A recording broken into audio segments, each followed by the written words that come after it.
The old ranch hands all chuckled when they heard the news. Baron von Hessler's nephew was coming to spend the summer at the Dusty Spur Ranch. We pictured some pale, skinny city boy in polished shoes, probably allergic to hay and terrified of anything bigger than a poodle. Our boss, Old Man Hemlock, a man whose face was a roadmap of sun and hard work, just grunted. "The Baron's a friend," he said. "The boy's coming. That's that."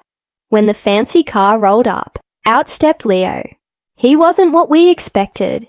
He was tall, yes, but not frail. He wore simple jeans and a plain t-shirt. Not some designer get-up, but it was his eyes that got you.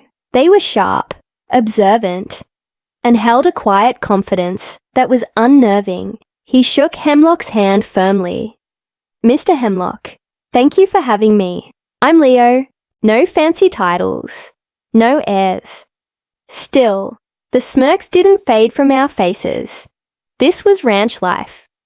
It chews up and spits out people tougher than him. The first few days were a comedy of errors, just as we predicted.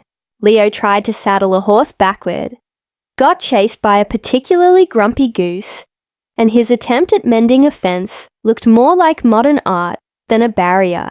We'd find him at the end of the day, covered in dust, with blisters on his hands.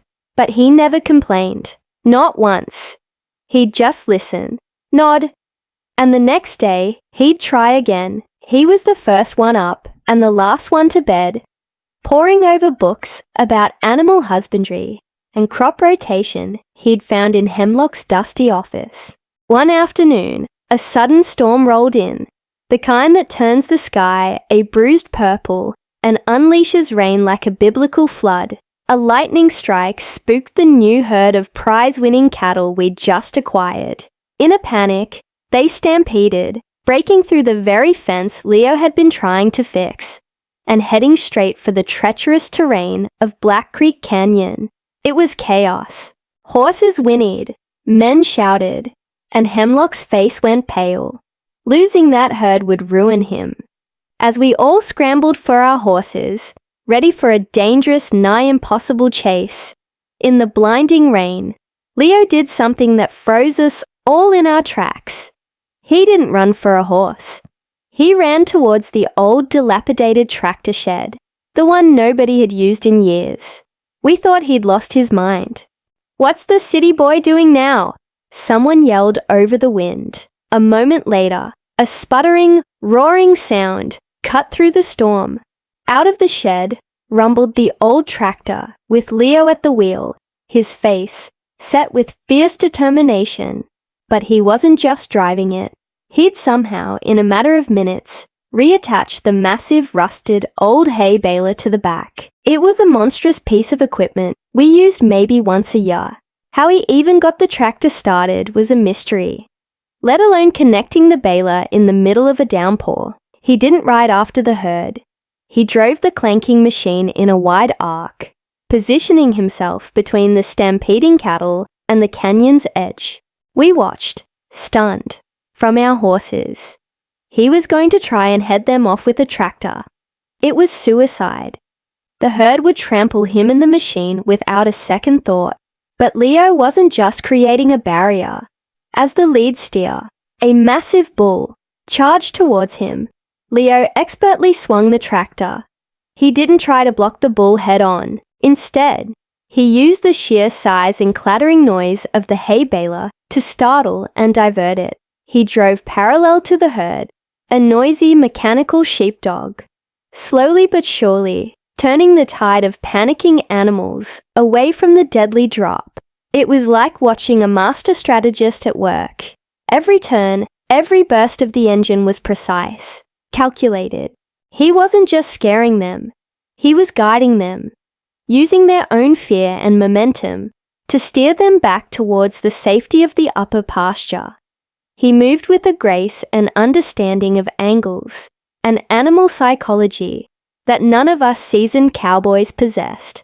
The city boy, the Baron's nephew, was single-handedly saving the ranch. By the time the last of the rain passed, The entire herd was safely enclosed in the upper pasture, shaken but unharmed. Leo switched off the tractor engine. The sudden silence almost as deafening as the previous noise. He just sat there for a moment, rain dripping from his hair, looking out over the cattle. We all just stared, our mouths agape. Old Man Hemlock slowly rode up to the tractor, his weathered face a mixture of disbelief and profound respect. He looked up at Leo and for a long moment said nothing. Then a slow smile spread across his face. "My friend, the Baron," Hemlock said, his voice thick with emotion, "is a decorated military man. But he never told me his nephew was a tactical genius who studied engineering at Cambridge." Leo just shrugged, a small tired smile on his face. "He said I needed to learn about the real world," Leo replied, "and how to fix things." From that day on, nobody ever called him the city boy again. He was just Leo, and he had earned his place at the Dusty Spur Ranch, not with his bloodline, but with his brains, his grit, and a rusty old tractor. That summer, we all learned a valuable lesson. Never judge a book by its cover, or a man by his fancy uncle. Leo taught us that true strength isn't just about muscle and bravado. It's about intelligence, humility, and the courage to get your hands dirty, even if you don't know what you're doing at first. He came to the ranch a boy, but he left a legend. Thank you so much for watching this story unfold with us.